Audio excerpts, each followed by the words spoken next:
Hello everyone, welcome back to Green Chat, where today we're going to take a closer look at Unity, the foundation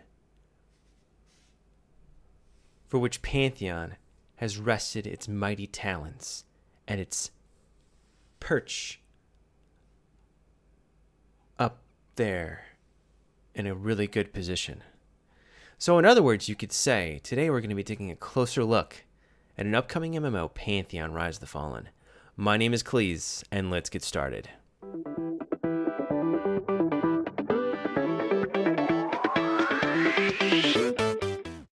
Hey guys, welcome back to Green Chat, where you guys can ask me questions and I give you my opinion to hopefully formulate your own on Pantheon Rise of the Fallen. Today we're going to be doing something a little bit different than normal because I wanted to address the graphics engine that Pantheon is built on, which is Unity. Before we totally crack into it though, recently I'd hit 100 subscribers. And I just wanted to say thank you to you guys for your support, and I'm glad that you enjoy what I'm doing here, and that kind of encourages me to keep doing this, and that you guys like that. I don't really, it's not important for me to get subscribers, but it's a nice feeling. It's pleasant to experience. So hopefully I can keep this cool for you guys, and thank you for your support, and that's that. So let's move on. But today, actually, what's interesting is some of my last videos, I was kind of running out of questions from you guys, and I was dumping into the points of interest. And then recently, Unity came up a lot. I know I already kind of mentioned that, but so this video is probably going to be exclusive to that because there's a lot of different points. I did a lot of research on it. There's a lot to go over, sort of. Not really. It's not crazy. But there happened after I did all this and I came up with the idea for this video to be about Unity, I got a ton of questions from you guys. So I know, let's see here. I know Crimson, he asked me a bunch. Thank you for those. Those are really awesome questions. Looking forward to answering those. And I'm going to probably throw those into next week's video. And there's a couple other questions, but just so you guys know why that is. So we'll see how long this goes. If there is room for it, we'll toss it in there. But we're going to start with Unity and then go from there. All right, so let's kick this off. Now, one thing I wanted to mention is what's going on behind me. I'm not sure what I'm going to be putting back there. Likely it's going to be what it usually is going to be the stream or pre-alpha streams for Pantheon, so you guys can watch that. So you're not just watching whatever. I might move some stills through there, so that's in relation to what we're talking about as far as Unity goes, to bring up some frames that might enhance the topic. But I don't know if I'll really be able to find any that would be worth it, so we'll see. So if you see it back there, that's what's going on back there. It might not be relative to Pantheon, or excuse me, the images might not be coming from Pantheon specifically, and I'll notate that somehow, but just so you're aware. But likely it'll just be the stream, because I think talking about it will just be enough. So as far as Unity is concerned, this is definitely going to be kind of stepping a little bit out of my scope of understanding on some of these points, and I'm going to kind of need to rely on the research I did and the people that I thought were genuine. And I guess it'd be important for you to know my background so you know where I'm kind of placing my judgment in those decisions. So I'm just your run-of-the-mill kind of IT guy. I do networks, LANs and WANs. I do software, server-side, client-side, telephones, information assurance, server security, etc., stuff like that. So that's what I do in real life. So I don't do anything with graphics. I don't do anything with programming, so to speak, on like as you would see in Unity at least. And like C+ and stuff like that. Yeah, it's not my jazz. But so I know a lot about it, and I've been to schools for it, but I'm not, readily immersed in this type of environment. So I'm going to do my best for you guys to really give you my best take on what Unity is, and the other gentleman that I saw. And I also link in the description below. I'll put some links of some good videos I thought in relation to Unity that would be good to check out. So what is Unity? Unity is a graphics engine that allows you to build worlds. That's pretty much what it is. It's a tool that the developers use to create Pantheon Rise of the Fallen, or Visionary Realms will be using it to create Pantheon Rise of the Fallen. There's a couple of different, popular engines out there. The big ones out there right now is Unreal Engine 4 and Unity. Those are the big ones that are being used by like indie titles and developers and stuff like that. People like EA and stuff like that, or Blizzard Entertainment, or other companies usually a lot of them use their own proprietary engines that they've built, and they just keep it in-house, and it's like their secret mumbo jumbo. So Unity is open to the public along with Unreal Engine 4. Most people right now, it's either you like games made with Unreal Engine 4 or Unity, and that's what's kind of driving this topic right here. A lot of people right now are like, oh, I see a game over here made by Unity. Oh, what a terrible game, because it's going to be made by Unity versus Unreal 4. All right, so that segues us to the next point of why does Unity get such a terrible rap right now? Because it really does, actually, and it's a problem, at least in the industry. And there's also a lot of opinion out there, like if somebody brings up Unity, oh, Unity's for indie developers, it's not for any type of big game studio. So Unity gets a terrible rap right now because they think around 45% of the games, or something like that, of the games on the market right now are made with Unity. And like 98% of those games are complete trash. Not complete trash, but like 90% of those games really are just things thrown together to make a quick buck. Because Unity is so easy to use, it's super user friendly, that a lot of people can just pick it up and try to make something, and that's why you have so many titles out there with that. Does that make it bad? No, that just means there's a lot of games out there with, you know, Unity will pop up before the game loads in. So that right now is really driving why Unity has such a terrible rap. And to say it doesn't have a terrible rap, but there's a lot of people out there with the opinion that Unity does have a terrible rap, and a lot of people out there with the opinion that Unity is not that great of an engine to build a game on. So with that being said, the engine actually plays very little in what a game actually looks like. So let's finally jump over to Pantheon here and talk a little bit about that. As far as what Pantheon's actually going to look like and how Unity will influence that is actually pretty small. We'll go into more detail on how Unity would be different than a different engine, but the way something looks is really dependent upon the artists and the people that actually put the graphical art into the game, which is not really, you know, the engine's part of that, but the way things look is usually upon the developer and how they good or how good they are at utilizing their engine, and then their artists that are actually drawing whatever's going on. So that's one thing that I thought was pretty interesting.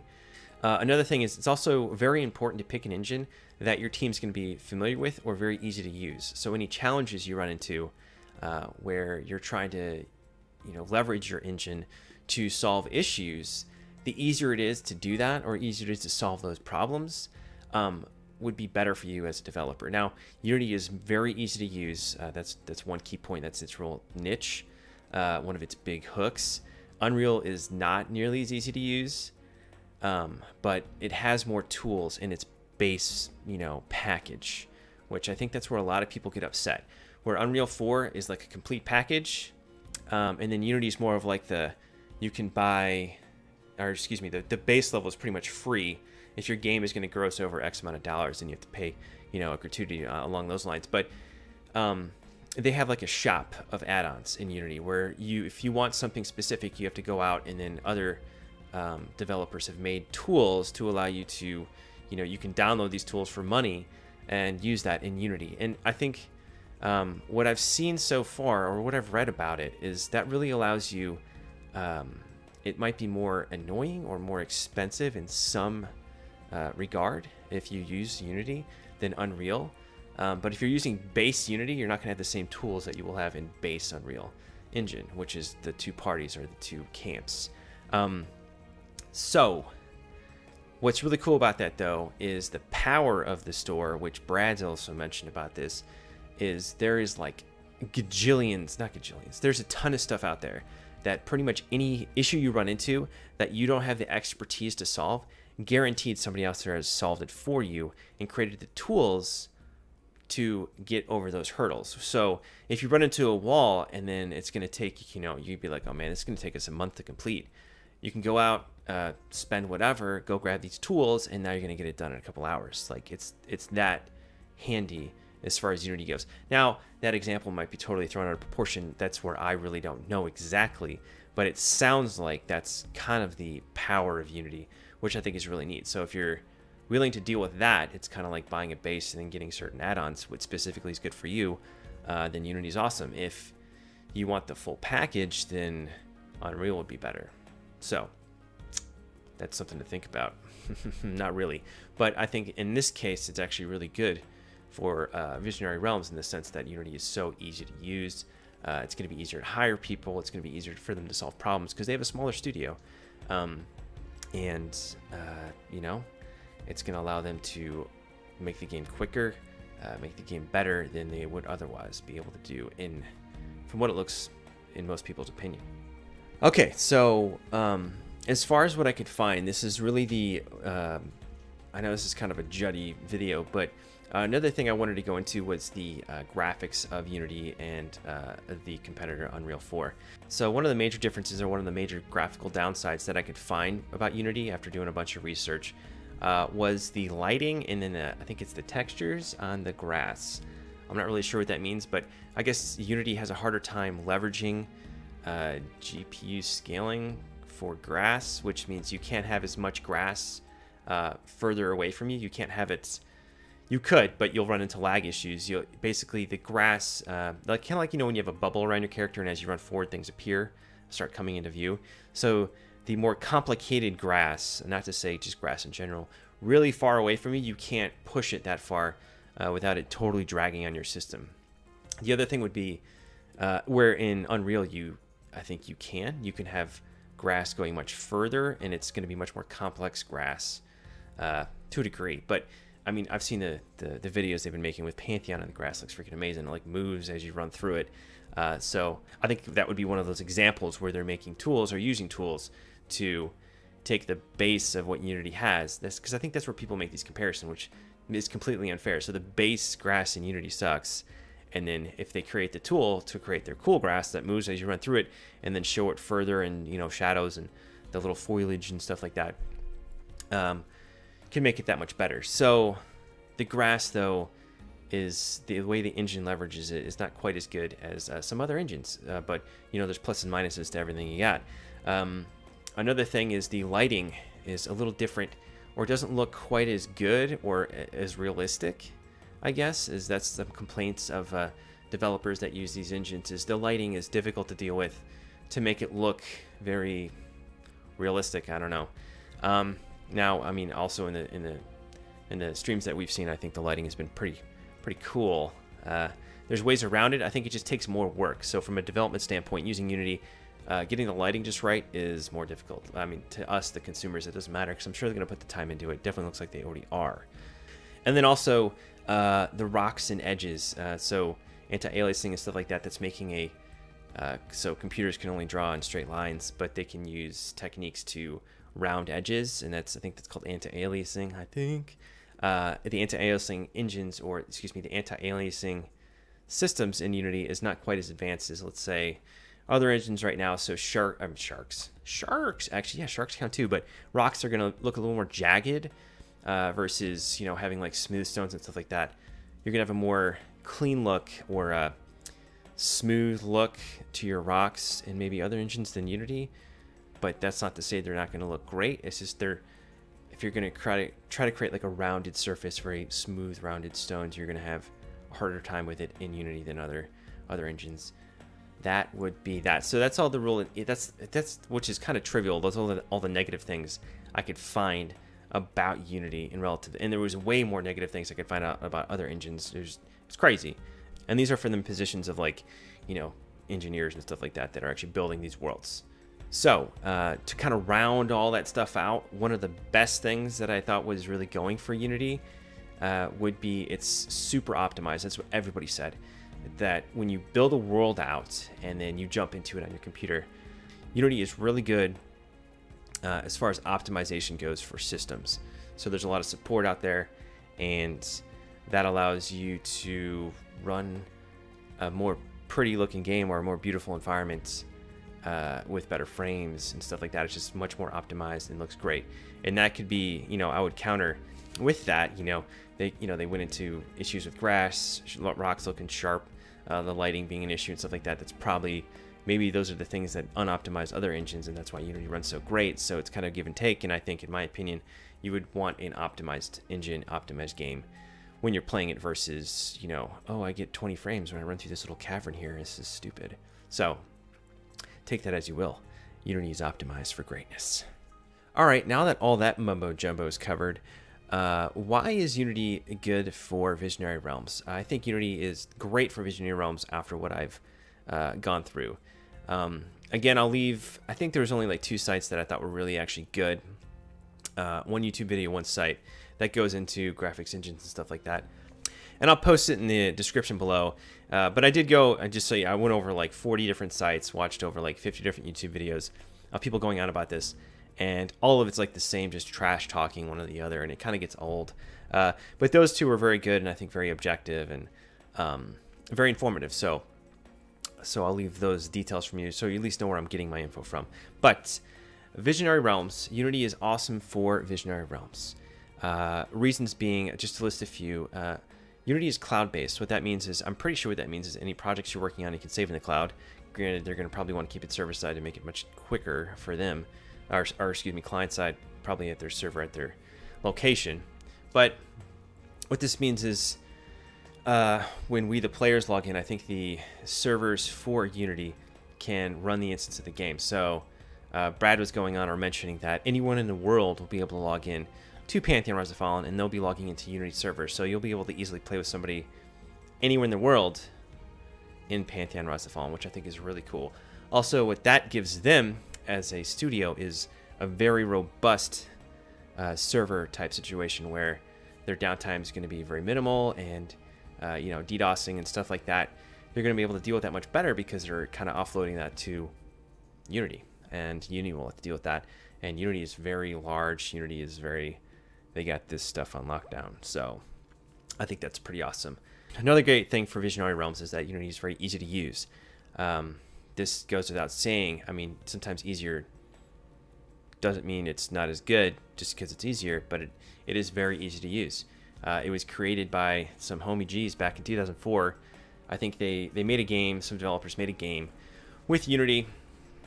Excuse me, they created an engine to make this game, and their game did terrible, but their engine they thought was really awesome, so they started marketing their engine, and then, you know, here we come later, that is Unity. So it was created by people that were actually in the trenches, and they keep updating it constantly. A lot of the issues that I talked about earlier about what, you know, the downfalls of Unity are the lacking where Unity is at could potentially not be a problem in you know, next month. Who knows? Because they're always doing updates and trying to constantly make it easier to use and more available to more people, which is great for the industry and good for Pantheon. Another thing about Unity is it's rather financially reasonable to deal with. So as a developer, that only makes more money. I mean, excuse me. As a developer, that makes more, technically you make more money, but as a developer, that makes so much more sense because a lot of cost goes into production. I mean, it costs a ton of money to make a good game, or a game in general, even to make a terrible one. You know, there's plenty of terrible games out there that cost a ton of money, but the cheaper it can get, the more financially sensible it can get, that's just that much better. So I think that makes it a great fit for Visionary Realms. Another cool thing is that it has a multiplayer foundation, at least in the engine itself. They don't have to port any IPs like first-person shooters and stuff like that over to Unity, or in Unity, to create Pantheon Rise of the Fallen. It's got a, which I guess this is an area where I'm out of my scope, I don't really know, but I guess the engines out there, or that have been out there, don't have a lot of support for multiplayer or MMO type based games. I couldn't even tell you what that means, but it skips a bunch of steps for the development team as far as having that in their engine, which Unity does. So those are all great reasons why Pantheon is using Unity, and again, Unity has no influence over what this game looks like. It has no influence over this game looking terrible or being amazing. It's going to be on Visionary Realms. Is going to be the reason this game will look amazing. You know what I'm saying? All right, so to address the elephant in the room, why does this video behind me look so terrible? God, it looks like it's from 1990. I don't think it looks terrible. I think it looks beautiful. But let's just cover a couple of things as far as developing a game. And this is, again, me outside my scope. This is the episode of Scope Negative. So why are there placeholders? Why is there animation placeholders? Why do they even exist? Why, you know, like they've got gray boxing and stuff like that. So the biggest reason for placeholders. So you've got your programming team and you got your art team. And then you got your animation team and you've got your, you know, your lore team, whatever. So you've got different teams that come together to make a game. So they're covering multiple facets. Now, what can happen is if you don't use placeholders and make things look terrible, is, let's say your animation team is now going to be waiting for your art team, because how can they move something naturally without knowing exactly what it looks like? You know, and now you're, you know, whatever team is waiting on everybody else. So what it does is it pretty much breaks apart the teams and lets them work independently, and you can get the game developed so much quicker because you're not waiting on each other for each step along the way. So the animation team can take this placeholder that looks terrible and get the movements of the characters down, for instance, and then the art team that's actually making the characters look great and pretty, or great and gritty, or great and rough looking, they can go ahead and get a rough draft of what their models look like, and then a basic movement. You know, the animations are so janky right now. They can use that to do what they need to do. So, and I think, I forget, I mean, I was reading through, and basically at some point in development, it was some revolutionary thing where people started using placeholders to speed up development, like super duperly. So that's why there's placeholders, and that's why they use them. Now, at some point, you're going to slide, you know, they're going to slide the actual models into those places, and the animation, stuff like that all comes together, and that usually happens towards the end of development. They keep these placeholders in there for a long time. So what takes a ton of time is, let's just, for instance, let's say you got the animations completely down for human. You got the look for the human, and then you got the armor for the human. Now, let's say they go ahead and they throw all those together to at least get them in the game to show us in one of their, like, livecast streams. Now, if they want to change something about movement, they want to change something about a look or anything like that, they might have to completely break it all apart, take, you know, all those things apart, change all three of them just to meet that one need, and then put it all back together, which takes a ton of time, versus it all still being separate, and you make one change, and they're able to accommodate the other two without it all being put together. I don't know why that is, but that's just something that happens, I guess, during development. That I've never dealt with it, but sounds like that's why they use placeholders, and that's why everybody looks really awesome here, swinging their hands like they're robots. So another one is, why use not great looking graphics? Why not use just amazing graphics right off the bat? So why use terrible graphics and not have it just look amazing right off the bat? Again, that just goes with development. They need to build their world out, so they need to create their world. They have a lot of world to make, and if they're trying to nitpick the way the graphics look, like the grass, the trees, the sun, the flags, you know, whatever, the water, that's nitpicky. That's a different pass. So you're going to build out the entire world, and then you're going to go through and nitpick on your way. Just make pass after pass after pass, and that's what I think that's why they call it polishing. They call it polishing because they have to make pass after pass after pass to make it look beautiful and shiny. So that's why you don't, especially where we're seeing Pantheon right now, we're not going to see all this great, amazing stuff, and that's why it doesn't look like a game that's designed for 2017.